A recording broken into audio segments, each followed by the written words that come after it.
Welcome back. Kevin's Corner, April 5th is our record date for this. Typically, this is kind of a quiet week in the NFL, squished in between owners' meetings ending last week, the start of the offseason program for a lot of teams here upcoming, obviously the draft, but really, by all accounts, a monumental week for the Colts. Wrote something on 1075thefan.com about the Colts having these individual workouts with the top 4 QBs, and have said it all along, and I think it's needs to be stressed. Shane Steichen has worked with different shapes, sizes, styles of quarterbacks, but the non-starter for him will just be how are you wired, the it factor, all of those things, and I think this is the time where you find all of that out, and by the end of the week, I think you get into kind of a 1, 2, 3, 4 pecking order. You obviously have your internal debates on trading up, trading down, all of those things, so those will be things to keep an eye on. Eddie Garrison, good Wednesday morning to you. Good Wednesday morning to you as well. How are you and the kids and the wife doing? We're good. I should say I am very excited about the Masters. It is my favorite sporting week of the year, so I am beyond thrilled. We will close out the show with a Masters selection from each of us. We'll also have Matt Miller, draft analyst, join the pod here. We'll throw in that interview right before Twitter questions. We had Matt on our morning show earlier this week. Definitely has a clear Tier 1 and Tier 2. He's got Bryce Young and C.J. Stroud on a Tier 1, and he's got a big drop to Will Levis and Anthony Richardson, and Hendon Hooker, I would say, is knocking on that Tier 2 door. So we'll get some draft talk with him. The meat of today's podcast is going to focus on, when you look at the Colts roster from last season, Eddie, and again, insert your jokes about the quality of that roster. Right now, you have to replace 4 of your top 8 guys on defense from last season. That didn't resonate with me until I started looking closer at it. So I want to go over just who you are replacing and what that will look like, how that will develop. So that'll be the meat of today's podcast. Next week, again, we'll get more draft-centric. The start of the offseason program is on Monday, so we'll hear from Shane Steichen. So that'll be a little bit of the layout here leading into 3 weeks from tomorrow, the NFL Draft. Of course, your favorite event is this weekend. We'll get to our picks at the very end. We will. Probably 3 clear favorites, and obviously weather does not look ideal, but hopefully things cooperate as best as possible with Augusta. Should we get into the who the Colts have lost and how they will try and replace them? Yeah, which player do you want to start with first? You want to start with Stephon Gilmore or in the secondary or just at a big picture here? Yeah, let's start with the offense. Obviously, Matt Ryan, you are losing.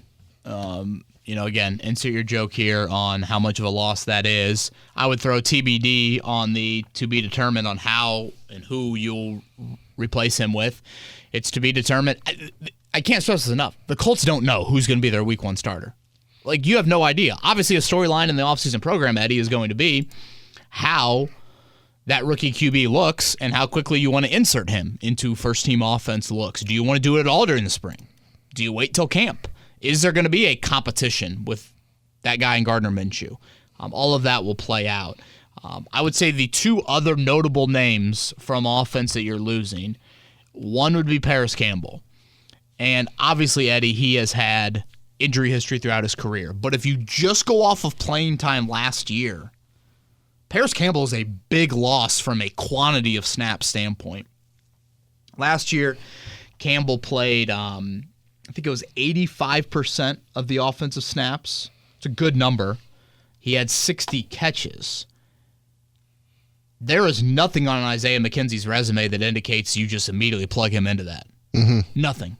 If you look at McKenzie's 6 seasons in the NFL, Eddie, and again, I like the idea of Isaiah McKenzie. I think he's much more of a gadgety, specific role type of guy than anything. But McKenzie's resume, the career highs in those categories, 42 catches and only 54% of the offensive snaps. Again, Campbell played 85% last year. So does that mean Ashton Doolin gets factored in? Is it inevitable they draft a receiver and that guy factors in? Is there still another veteran wideout? There's not a lot of obvious names out there. But I don't think I look at McKenzie and think immediately, like it's just a seamless transition. He starts every game like Campbell did last year for you. Yeah, that's a fair assessment. A lot of the questions I have in terms of the snap participation on Isaiah McKenzie's front is when you look at Buffalo. Now, is that for his career or is that just last season? Yeah, individual seasons, the career high, which I do think it was last season, is 54%. And then you look at what they did. They brought it's not in, like this guy's battled injuries, by the way. Yeah. Like, he doesn't fall into the Campbell boat of like your snap percentages are down because of your injuries. Yeah, they've brought in numerous different receivers to kind of fill his position, which kind of concerns me slightly. It's like they didn't view him enough to be the main slot receiver. Instead, they bring in a Khalil Shakir, Cole Beasley. I think Jamison Crowder had a time there. Yeah, they've really had a lot of trial and error behind Stephon Diggs and Gabe Davis. The last name on offense, and you can hear people laughing around town, is Matt Pryor. And obviously, Eddie, the replacement for him at left tackle, because it's shocking to think Pryor started 9 games last year. Mm-hmm. Like, wow. I mean, that's over half. Bernard Ryman, of course, will be that. But I do think a big question you have is, what is your depth on the O-line? I have no idea what that's going to look like. So I still think that is a big question, particularly outside. When you talk about that swing tackle guard, I do think that is a major question for you. Is Danny Pinter the only backup lineman that they have currently on the roster? Well, I mean, they've got other guys on the roster. If you want to get really technical, Dennis Kelly's a free agent. He would have been one of your backups last year, assuming that Fries is your starter at guard. I think Pryor and Kelly, if I'm not mistaken, were the only offensive line free agents this season. So you obviously have other bodies, but I still think along with corner, along with receiver, those are very important guys to have. All right, let's shift over to defense. I'd say the most obvious, or I should say maybe the most seamless from one player to the next is probably in replacing Yannick Ngakoue. Samson Ebukam, I assume, will take on the full Yannick Ngakoue role from last year. Ngakoue did miss the final 2 games of the season, but he played 64% of your defensive snaps. That's a pretty healthy number for a D-end. Kwity Paye, again, injuries played into this, but you can't ignore that. He was at 47%. Dayo Adengbo's at 45%. So I look at Ebukam there. I think in an ideal world, Eddie, as you shift back to Bobby Okereke, you would assume that would be Shaquille Leonard. Mm-hmm. We know Zaire Franklin played pretty much every snap for you last season, which at times we probably just don't give Franklin enough credit for what he did for you last season, availability and production-wise. Okereke was a little bit less because, when Leonard did play, Okereke was the one that came off the field. But obviously you hope that Leonard can take on all of it. And if not, that's where EJ Speed would factor in there. The biggest question mark right now on defense comes with your secondary and replacing the playing time that you lost there. Let's start at corner. Stephon Gilmore, Eddie, played 1,063 defensive snaps for you last season, a number that I would have scoffed at this time last year. Would have thought no chance he could play that much. Mm-hmm. He did. Unbelievable year from him. That is second on the entire defense, second to Franklin on the entire defense. Brandon Faison, again, I know a lot of people are like, I'm glad he's gone. He played the 3rd most corner snaps of you. He was above Isaiah Rodgers last year, which I know a lot of people, including me, had issues with. But what I'm getting at is in Gilmore and Faison, you're losing 1,500 snaps. That is a ton. So right now, you've made how many additions at corner? I thought they made 1. A re-sign of Tony Brown. I don't think anybody outside the building. Certainly nobody of note. Yeah. Outside the building. So basically, if and when you draft a corner coming up in late April, that dude's going to come in and have a great chance to play. And potentially play a ton. Because right now, if you went to play a football game tomorrow, your nickel personnel group would be Rodgers, Kenny Moore, and Dallas Flowers. So in losing Gilmore and losing Faison, that is a lot of playing time. Obviously, you're projecting Rodgers, you're projecting Flowers into a little bit bigger roles, but I still think that is a huge, huge immediate need. I called it a long-term need when the offseason began because, again, Gilmore's age, but that is a huge need for you when you talk about moving forward. The last one on defense that I think is of note, Eddie, and this is probably still TBD, to be determined. What about Rodney McLeod? When you look at safety, and again, Rodney is still a free agent as of us recording this right now. He is easily, I think, the most notable in-house free agent remaining. Ben Banogu, Matt Hawk, Dennis Kelly don't really qualify for that in my eyes. Rodney McLeod, 1,031 defensive snaps last year. Third on the team. Again, Nick Cross started the opener.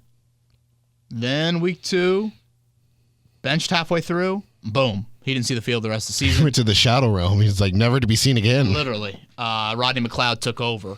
So you look in-house, you've got 3 young safeties. Obviously, Rodney Thomas is second.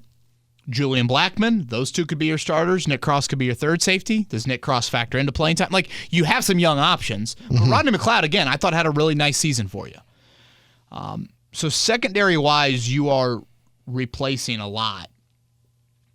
And I think it's worth bringing up, Eddie. Your defense was what? Slightly above average last season? Is that a fair assessment for it? Oh, yeah. You're losing 4 of your top 8 guys from last year. We'll see if McLeod does return. Some would argue that, Ebukam gives you more 3-down ability than Ngakoue gave you. Okay, that's fine. But Gilmore is easily the biggest loss of that. But you're replacing probably the most personnel you've replaced on defense in quite some time. Now, some of these guys are in-house, and Leonard, and potentially what you would do at safety. But I just think it's something worth noting. You're losing in total probably about 7 starters from last season. Yes, it's 7 starters off a 4-12-1 football team. But when we're talking 4 of 8 on defense, that was the one unit you felt good about last year. You've only lost, and really, Pryor's not really a loss because you benched him halfway through the season. Ryan and Campbell are your only offensive starters that will theoretically change from last season. And, Ryan certainly wasn't very good, but Campbell was quality for you. So it's a very interesting dynamic how we're about a month into free agency, and the Colts are losing more on the quality unit than they are on the bad unit from a 4-12-1 football team. We'll see how the draft shakes out, obviously, but I thought that was something to note. Part of me wonders if they're trying to go like the Pacers route here and embrace maybe like a down year. Because, you're probably going to have... So foreign for them. Well, I'm not going to say a tanking year, just like a down year. Like, they're not going to be great. You don't expect them to win the division, so why not see what you've got in some of these young players who didn't get to play much last season, like Dallas Flowers, for example. Which is certainly a very interesting and a very understandable thought from you. It's just a little bit odd that, we haven't seen more on offense. That's mainly the one for me. Oh, yeah. Now, again, maybe you're just going to throw these rookies into the fire and they're going to play, but you transfer to the draft. You have your first and your second, and Washington's third. You don't have your third. You have your fourth. It's not like, Eddie, they've got 7 picks in the first 3 rounds like some teams do. So, we'll see how all that plays out. Again, Colts offseason program will begin on Monday. That'll be Shane Steichen's first time to chat with the team in kind of a full team setting. Obviously, he's met with some guys individually, but we will get the 9-week offseason program underway coming up on Monday. Before we get into Twitter questions, I know you're a little bit on a time crunch. You want to get into Matt Miller now? Matt Miller time. He joined us on Kevin and Query, the morning show, earlier this week on Monday, ESPN draft analyst. Here is a replay of that interview. All right, 3 weeks from Thursday, we'll find out the answer to what the Indianapolis Colts are going to do at number 4 overall. To chat more about that and the NFL draft in general, one of our favorites from ESPN, he is Matt Miller, NFL draft analyst. Matt, before we get into the Colts-specific discussion, let's fast forward to the year 2034. Who will be the best player in this draft in the year 2034? We do this all the time with guys like Will Anderson. We get through the process and you kind of forget about him. I remember this happening to Nick Bosa. When Nick was coming out of Ohio State, everybody, well, what about this guy? What about that guy? And what about Cleveland Ferrell? No. Will Anderson's been the best player in college football the last 2 years. I think that's been forgotten. Over 50 tackles for a loss. over 30 sacks. He's the best player in this class who is not a quarterback, so he hasn't been talked about a ton because it's a quarterback-driven offseason. But if I have to take one, I'll take Will Anderson. Okay, so that leads to my question. Is he a good enough player that a team in need of a quarterback shelves the quarterback need to take him if he's available? It's possible. So I'll say it this way. Carolina, no. They traded up. They gave up all that to get a quarterback. They're going to take a quarterback. I think Houston at 2 is more interesting than people have realized. I wrote back at the Combine that I had people in Houston telling me, hey, like a quarterback's not a given at 2. Now, that could be a smokescreen, absolutely, right? Which is why you kind of have to put it out there. We'll see. We'll see if we believe that or not. I do think it's possible. Now, for Indianapolis specifically, no way in hell. Like, there's no way that you can take Will Anderson over a quarterback, even though I think Will's great. I feel like, whether it's ownership, the fan base, you guys in the media, people like me in the media, Chris Ballard would probably not be able to keep his job if they don't answer the quarterback question.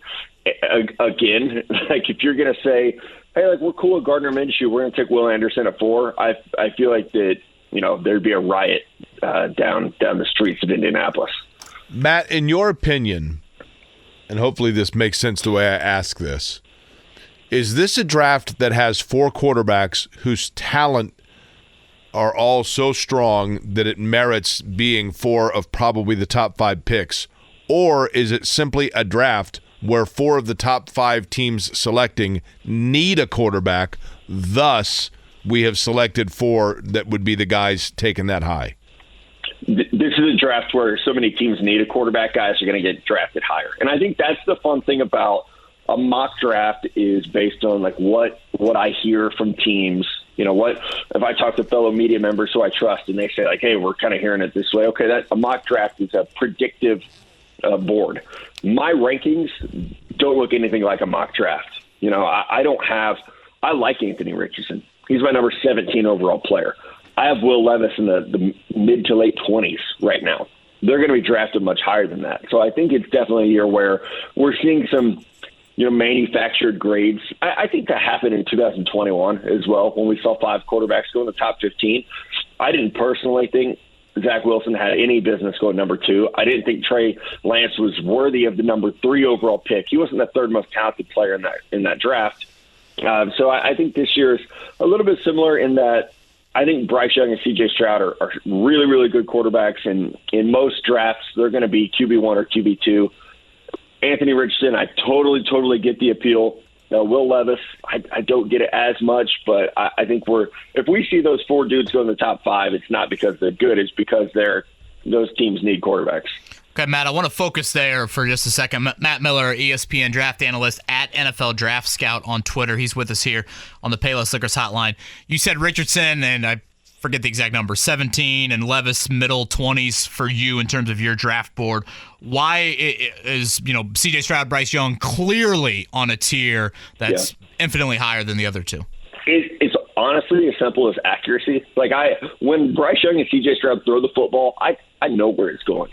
And they know where it's going as well. I think with Richardson, it's been broken down. I'm sure you guys have had people on who have explained it. It's mechanical. It's not that he's not seeing it. It's not that he's a slow processor of what's happening in front of him. It's mechanical. That you can, in theory, fix. So I feel a little bit better about that. With Levis, he's a little bit of an older guy. Couldn't get the starting job at Penn State, so you transfer to Kentucky. And when he had, a weapon or 2 and a good offensive coordinator, he looked okay, but he still turned the ball over 13 times, 13 interceptions in 2021. This past year, he threw his 10 interceptions. That's what I worry about. So I think with Young and Stroud, I'm really confident putting them in my top 5. I'm confident putting a starter grade on them because the accuracy's there. To go along with things like poise, command in the pocket, they've both shown an ability to get out of the pocket and make plays happen. Even if it's not running for first downs, it's extending plays, it's creating on the move. They have the athleticism to do that while also being very, very good pocket passers. They can throw to every level. They can truly scatter the field with the ball and do that at a very accurate clip. Okay, how close would Hendon Hooker be to Levis and Richardson? He's pretty close for me. If it wasn't the ACL, that's the ACL and the scheme scare me more than the age. I mean, he's 24 years old. I think he turns 25 in December. The ACL scares me more than anything else because it was November 19th.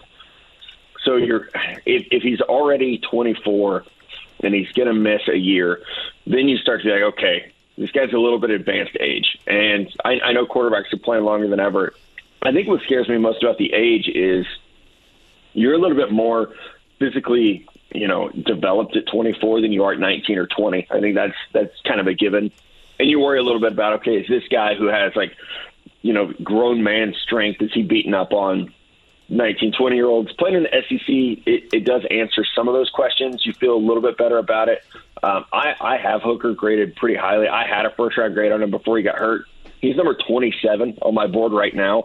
I think he has the tools to be a starter in the NFL. The scheme there at Tennessee, I mean, I know you guys have seen it. It's a lot of tempo. It's a lot of vertical stuff. They're really using, the wider field with the hashes in college to their advantage. I think that's going to take a transition to the NFL, but every one of these guys has something they're going to have to work on. There's no perfect prospect. Everybody has points of improvement. And I think for Hooker, his points of improvement are, man, this dude did not turn the ball over in college in a scheme that took advantage of the situation. No, let's just, let's build a scheme that works for what he can do. He throws a beautiful deep ball. He's athletic. He's big. He's tough. I think you can find a way to make that work in your scheme. Matt Miller is our guest. On Twitter, he is at NFL Draft Scout. He is on the Payless Liquors hotline. Matt, a year ago, or roughly thereabout, when the Colts acquired Matt Ryan, and I don't think you were wrong here, so this is not me picking on you at all. You said the best quarterback Chris Ballard has had, no more excuses in Indianapolis, time to win. I think that was both a rational and common thought, and obviously we know what happened there. Do you believe that the seat is warmer for Chris Ballard, and has the national narrative on him changed? I'm not saying completely gone south, but has it changed a little bit? Yeah, absolutely. I mean, when Chris was hired out of Kansas City, I think we got to go back in time and remember, right, that he was the most sought after next guy up at general manager, and he had the opportunity to pick his spot, to turn down interviews, which normally if you're a GM candidate and you start turning down interviews, those interviews go away. But with Ballard, that didn't happen, and he was able to say, I want to go somewhere in the Midwest and raise my kids in that area. Cool. He goes to the Colts, and it's like, this is a perfect marriage. You got Andrew Luck. He's going to be able to build a team there. So I think, we can all say, hey, Chris was dealt a bad hand. His head coach backed out on him, and his quarterback retired. But it's also been long enough that you got to fix some of the issues that you inherited or fix some of the issues that you created. So I'm still a fan of Chris Ballard as an evaluator. I think he's a fantastic scout. Has he done enough in Indianapolis for me to say, okay, we were all validated in our thoughts, Jim, or I was validated in my thoughts? Absolutely not. And I think the seat is deservedly warm, hot, heating up, however you want to say that. I mean, you've got a gigantic need at quarterback that has existed from the moment you got there. And you've tried all these different avenues to fill that need, which is why I say I think this year, you have to answer the quarterback question long term. No more Band-Aids. I was not a Carson Wentz guy, which is why I tweeted the Matt Ryan thing. I thought Phillip Rivers' arm was shot when he was in with the Chargers, which is why, again, I thought Matt Ryan, hey, this is a guy who's been doing it at a good level at least, and we saw that not work as well. So it's not just the quarterback position. I think we can look at this roster top to bottom right now. It's not very good. So I do think there's a lot of pressure on Ballard to get this right and get it right in a hurry. So to get a sneak peek at your mock draft, you were saying that it's based on chatter, tea leaves, everything else. Colts select who? Which quarterback? Right now, I would say Will Levis. Yep, that's exactly what I think. Yeah, I've been putting that out there for a while. I don't love it, but I would like to think that they have a plan to make that work. I'm anxious to see what Shane Steichen does as a head coach.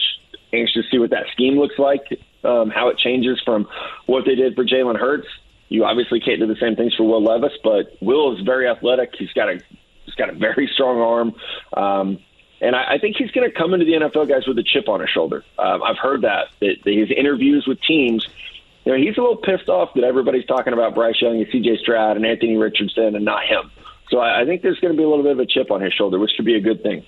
Matt, we'll end with this and appreciate the time. Again, Matt Miller from ESPN is with us here on the Payless Liquors Hotline. From a local angle, I'll throw a couple names at you. Michael Mayer going round 1. Is he the top tight end or no? He is for me, and I think he should go round 1. Absolutely. Okay, and then how about the Purdue guys? Where do you think, and this is obviously more middle to late rounds, Aiden O'Connell and then Payne Durham and what appears to be a pretty deep tight end draft?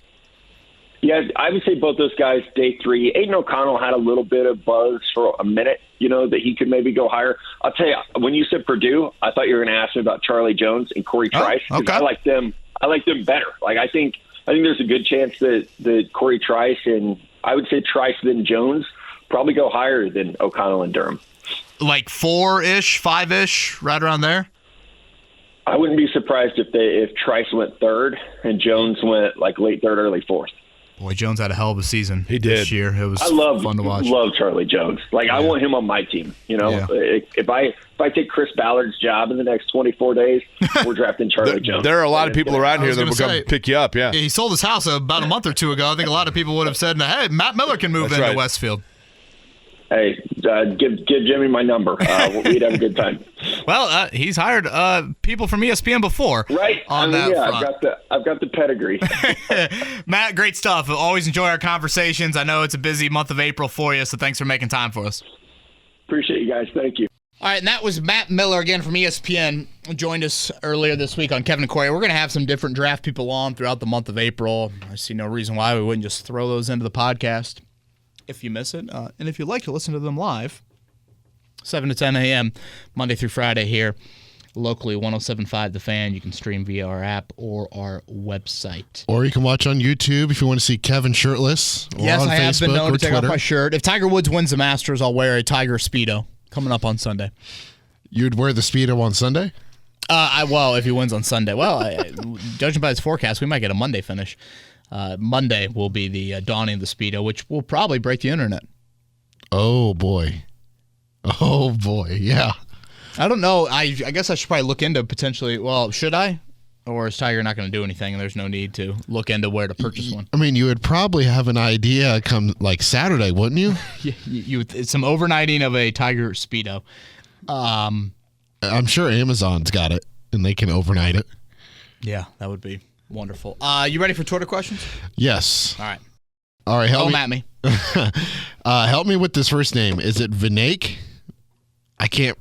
Let's go with V. V? Yeah. All right. Hey, Kev, I know a lot of Colts fans are excited about the prospects of drafting a rookie quarterback, but what does that mean for our current players entering their prime, i.e. Quentin Nelson, DeForest Buckner, Jonathan Taylor, and Michael Pittman Jr.?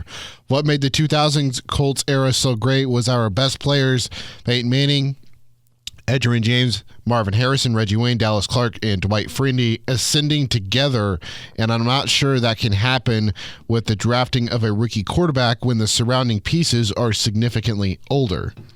V, I think it's a really fair question, and my answer is going to sound like a bit terse maybe, Eddie, but I don't really know another way to say it. Tough luck. It's just kind of the reality of how an NFL life cycle works, not for long. We've heard that quite often with that acronym. You're going to have to retool a bit, and you're going to have draft history that if you want to achieve great success, you're going to have draft history that, Bill Polian had post Peyton Manning. I mean, so often we don't give enough credit to the drafts of 99 to like 04 from Polian and supporting Manning, making sure that you had guys on rookie contracts that were succeeding for you. And that was a huge reason why you were playing at such a high level there, really starting from 2001 and on. I thought Jim Irsay made a great point at the owners' meeting last week, Eddie, of it's just I don't think anybody says the Colts are a quarterback away. No. I mean, I asked you the question last week, Eddie, and you had an initial pause. I did. Does Lamar Jackson make you a playoff team? I didn't even say Super Bowl team. Does Lamar Jackson make you a playoff team? And you had that initial pause. Why? Because we don't know. We aren't 100% sure that this roster is playoff ready outside of quarterback.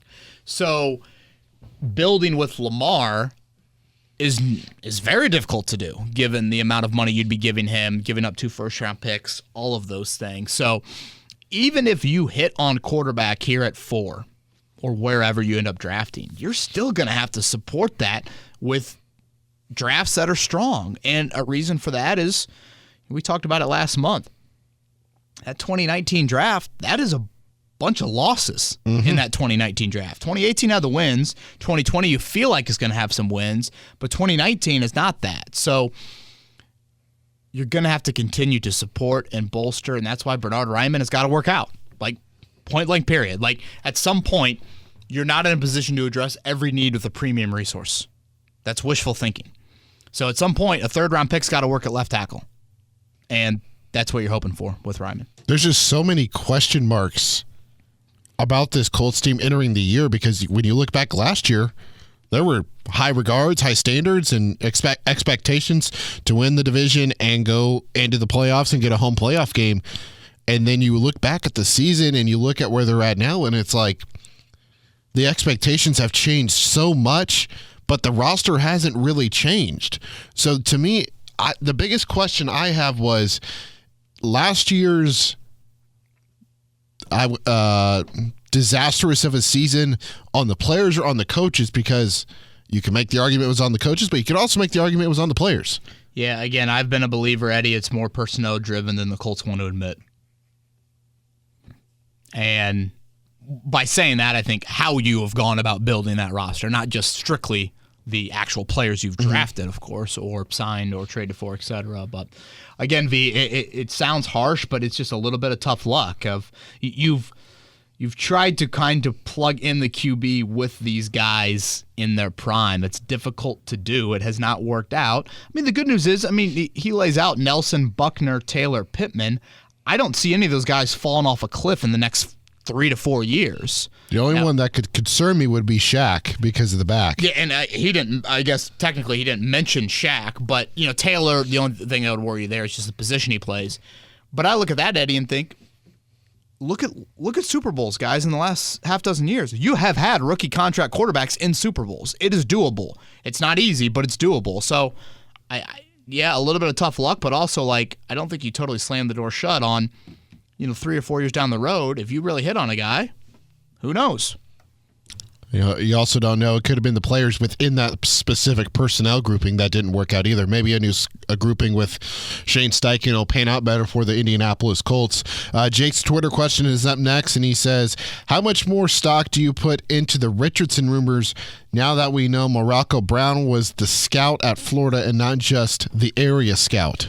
Yeah, obviously it's really interesting to read into who the Colts have sent to respective pro days. Ohio State, a pro day that to me is much more than just C.J. Stroud. And Paris Johnson and some other guys. Yeah, just Jigba, a dozen guys that'll get drafted probably. And you only said your Midwest area scout, and obviously in Morocco Brown. For those unfamiliar, Morocco Brown is third in line. He'd be right after Chris Ballard and Ed Dodds. Very well thought of. Used to be the team's college scout. He's got some fancy title now. He's interviewed for GM openings. A guy they hold in high regard. I had somebody reach out and say, the Colts quietly, or tried to quietly, be in Gainesville or wherever Richardson's training and did a whole lot of homework on Richardson in person before the combine. They've done a lot of work on Anthony Richardson. Certainly he's a fascinating prospect. Fascinating. When I saw Morocco Brown there, Eddie, my first impression was oh, wow, that's something to note. And then my second impression was, are you smoke screening? Am I reading way too much into that? Or do we read way too much into lying season, or do we not read enough into it? Mm-hmm. You got Chris Mortensen saying today, an NFL employee has told him that Will Levis was a narcissist for the pictures that he put out on social media. There's been a lot of Will Levis slander like that lately. There has been. And I bring that up Mortensen related because we know Jim Irsay and him are very close. Obviously, Chris Mortensen has other connections around the league, not just Jim Irsay. But, this might sound crazy, Eddie, but, if you're Chris Ballard, would you lie to your owner right now? Out of fear that he's going to say something? I wouldn't. Oof. I don't know. I know lying to your owner is probably not a smart idea, but That's like lying to your wife or lying to your girlfriend. It's like, sure. But do you she's understand where gonna I'm find out. Right? Do you understand where I'm coming from with that, though? Yeah. Like, it is just such a delicate season, and like, again, why? It's kind of a waste of time if you're gonna, try and smoke screen by sending a guy to a pro day and all of that. So, basically, Jake, I'm a bit confused by it. Again, I know that they have done a lot of homework on Richardson. I do think, we had a caller this morning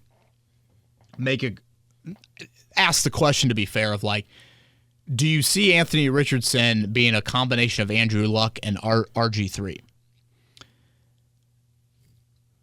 You also hear a lot of people, Eddie, say like, oh, just draft Richardson at 4. He's Lamar Jackson. I say he's Cam Newton and Lamar Jackson. I think he's like a mixture of both. Okay, so Cam is the other name that obviously gets mentioned the most, and from a physique standpoint, it's more Cam than Lamar. Do we just forget what Cam Newton, Lamar Jackson, Robert Griffin III, and Andrew Luck did in college football? Like Anthony Richardson was 6-6 last year and completed 54% of his passes. Lamar Jackson has hardware called the Heisman.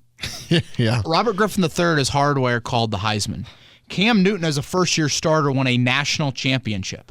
He won the Heisman too, didn't he? And a Heisman? I thought he did. All the Heismans run together at this point. Yeah, you would think if they won the national title. Was it him or Mariota?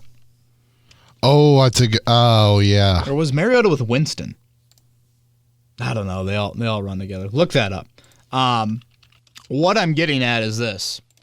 Individually, Lamar Jackson. Yes, 2010. He won it in a landslide. Cam won it? Oh, yeah. 2010 would have been way before Mariota. Mariota would have been with Winston. You're talking about unbelievable individual seasons from these guys in college. And Anthony Richardson's highlight this year was what? A run against LSU? And the jump fake pass. Like a nice performance against Utah. And it's weird, like, when you watch the highlights that, like, NFL Network and ESPN play of him, you see him having issues completing the passes in the short to intermediate, but every pass that he completes that they show in these highlight packages is a pass 40 yards down the field. Yeah. So it's a bit of I don't think we can just make those comparisons and just act like they're the exact same. College success to me matters in some level. It's a whole lot of projection with Richardson. The piece of clay is very rare, but boy, just saying he's Lamar Jackson or Cam Newton is such a discredit to what those two did playing college football. With the next 3 questions also pertaining to Anthony Richardson, I'd like to slide this in here real quick. Past couple of drafts where the Colts have been interested in quarterbacks. Last 2, Jalen Hurts and Justin Fields. I think there was a lot of debate internally on Hurts, who really liked him, who didn't like him. Obviously, they took Michael Pittman and Jonathan Taylor in that second round. Fields is a guy that they liked, and you mentioned, I assume you bring that up because of the running element? Yes. Yeah. Which is interesting because, Ballard has always been one that's been quick to say, at some point you got to deliver from the pocket. Michael Vick can't be Michael Vick at 33. Lamar Jackson can't be Lamar Jackson at 33. Shane Steichen, shape, sizes, styles. Mentioned it earlier. It's how you're wired. Boy, it's a hell of a debate, Levis and Richardson. Rodney says that you draft Anthony Richardson with the intention of sitting him this year, except for some designed plays, and let Shane and Minshew Gardner develop him. Physically, he's ready, but he only has 13 starts at Florida, and he's not ready to read NFL defenses or coverages and change protections. You dig? Do you think the Colts would consider this, or do you feel like if they draft him, they have to start him immediately? It's a terrific debate, Rodney. What does the guy need to develop? Does he need more practice reps? Does he need more meeting time? Or does he need physical reps? I've said it 1,000 times. There's no position in sports that differs more from practice and playing than quarterback. I am a believer that you need hardcore reps. Hardcore in-game reps. Like, that's where now, again, you can show me examples, and Mahomes is the clear one of a guy that sat and then delivered in year 2 like no other. 13 starts, though, is a far cry from even what Mahomes had in college. So I think you need... Isn't that a very similar number to what Trey Lance had in college? Yeah, the COVID year. I think the one a lot of people make is Mitchell Trubisky is the one that had a lot of limited playing time from a year standpoint. So, so many people are like, yeah, you sit him and he plays in practice.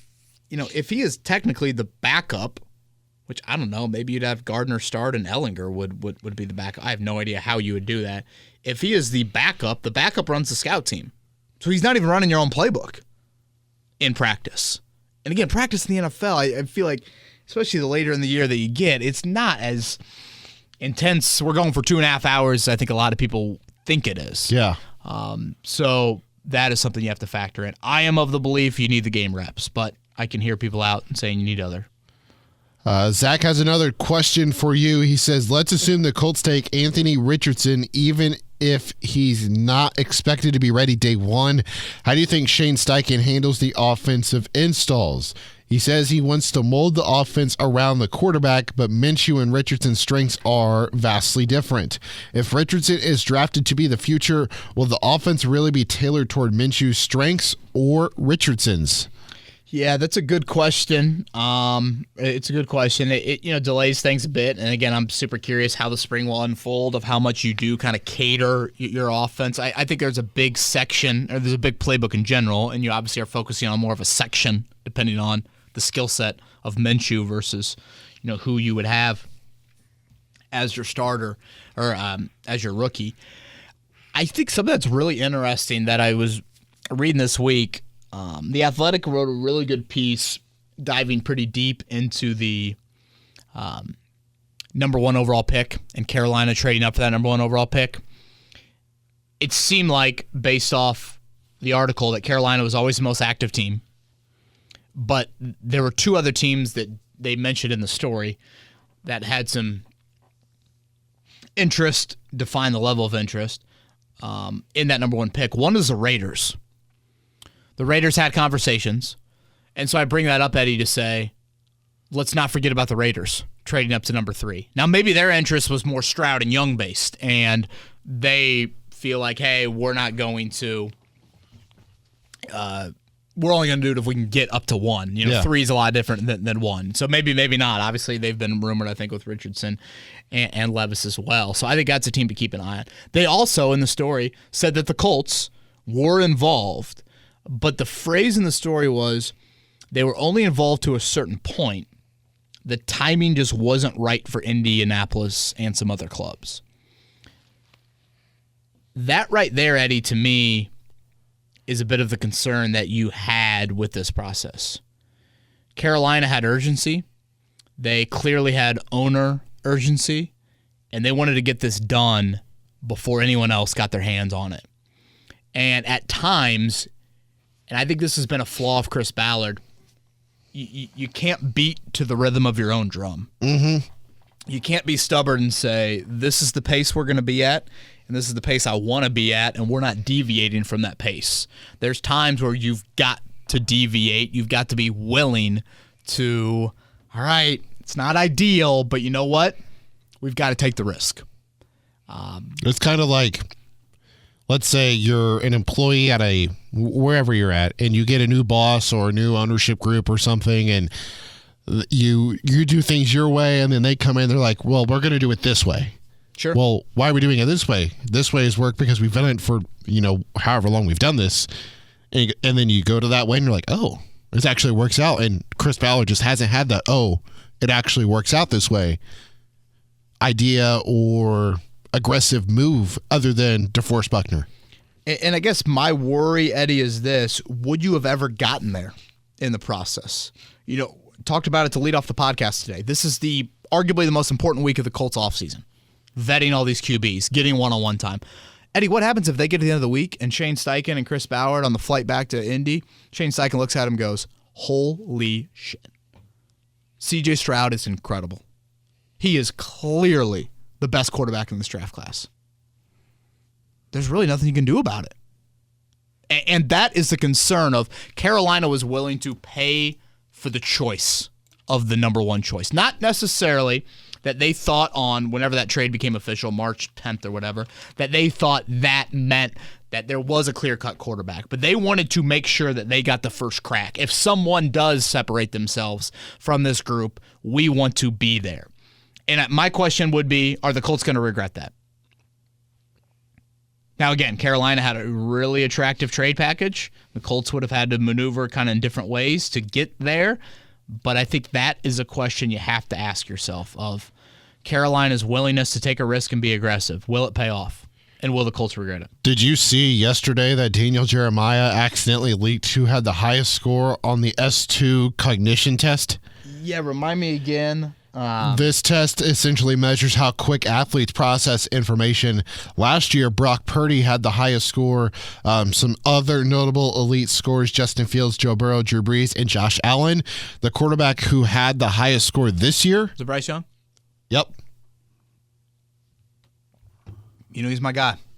I like him. The height, nah. Just give him platforms. The weight? Yeah, the weight. The weight's probably more than the height. Yeah, Wake Spike. He's up next. Let's say we take Richardson at 4 this year during the draft. Knowing he's a developmental project, we wind up next year with a top 2 pick. Oh, my.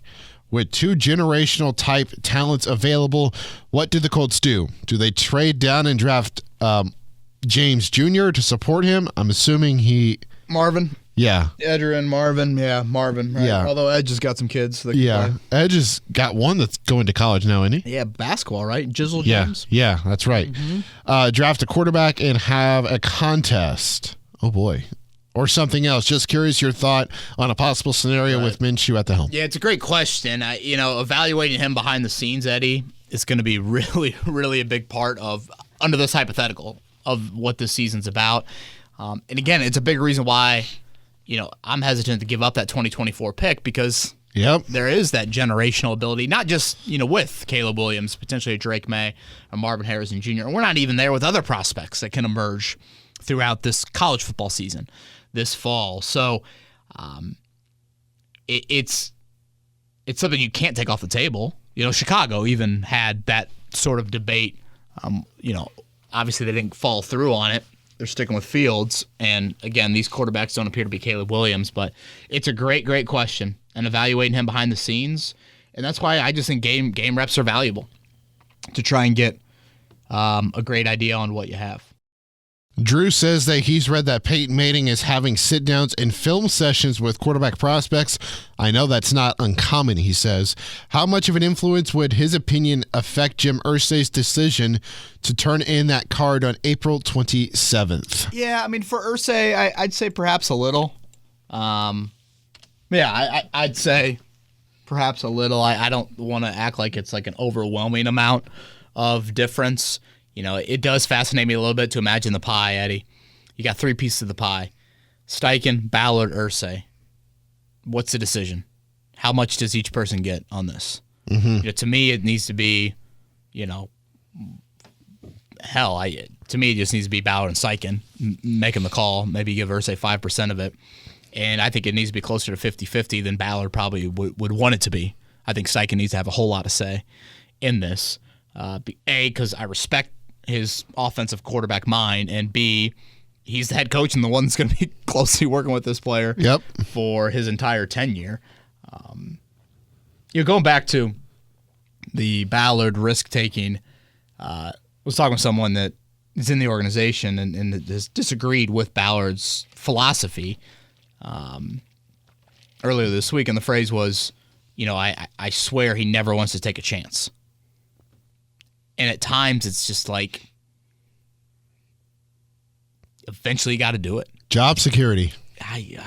Yes, but it's when you take that job to win a Super Bowl, not to keep your job. Yeah. And I know it's easier said than done when you're not in that position, but you take a big swing because you got to do that in order to try and get your franchise to that level, and it hasn't been done. Last Twitter question comes from Travis. His question is, how is Lamar acquisition any different than a potential Shaquille Leonard trade? They each have more value to their present organization than to any other team, especially with their injuries. we would have to want Lamar more than his own team, as we have to pay him more than the Ravens and then give up draft picks. And yet Ravens built roster and playbook around him. If they're letting him walk, then that should give us a pause. They know something we don't, or think his play is unsustainable. Some good points Travis brings up there late.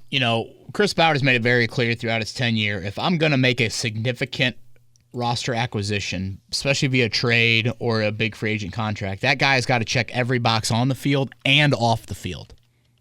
And it just seems like there's some questions with Lamar there off the field wise. Now, as far as Leonard versus Jackson, I don't think the injuries necessarily are comparable at all. The biggest thing for me with quarterback and Lamar is just sustaining that shelf life. Sustaining that. But yeah, going back to the Baltimore thing, I mean, I said this, I went on Baltimore radio earlier in the week, Eddie, and I go, I don't see the Colts making a serious move for Lamar Jackson unless the demands change. And that is a contractual demand on Lamar's part, and that is a compensation demand on Baltimore's part. Having said that, I guess I said that, and they countered with, well, if the Colts are going to make demand changes, then Baltimore's just going to match. So, that's where you kind of run into things on the Lamar front. I think I've made it clear. I think last week's podcast focused on that, the whole Lamar stance of just style, injury, compensation, sustaining that. For all those reasons, I'd be sitting it out. I think a lot of Lamar's frustrations is the franchise itself and how they've supported him or lack of support, because they had Hollywood Brown. That's the biggest receiver that he's had. And then they traded him away because he didn't like Greg Roman and that offensive system that they had with Greg Roman. So I think a lot of the problems that stem from Lamar come from the system that he's in. I think he's a way better quarterback than what he's shown, but that's just my opinion.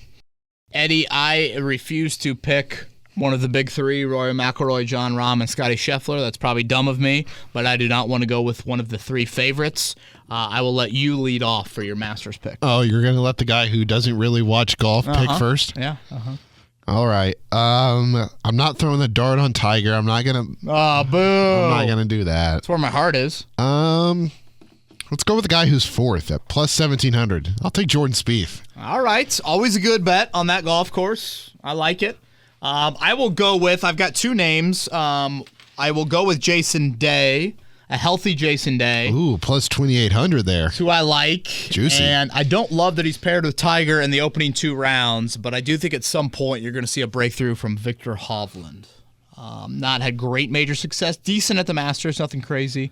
Those are the two. A little off the radar. You get some pretty good money, as you pointed out, for those two. Colin Morikawa stuck out to me a little bit, too, because I know he's played well at Augusta National last couple Masters, but he just, on that final day, he's kind of choked it away. And rain in the forecast, so guys that hit the ball long would be wise. That is one worry I would have with Spieth. I agree. It's super rainy. Spieth, to me, is a fiery, hard golf course. That is when he is at his best. He's Eddie Garrison. I'm Kevin Bowen. Everybody have a great week. Stay safe. Some ugly weather in the forecast. And we'll talk to you next week on Kevin's Corner.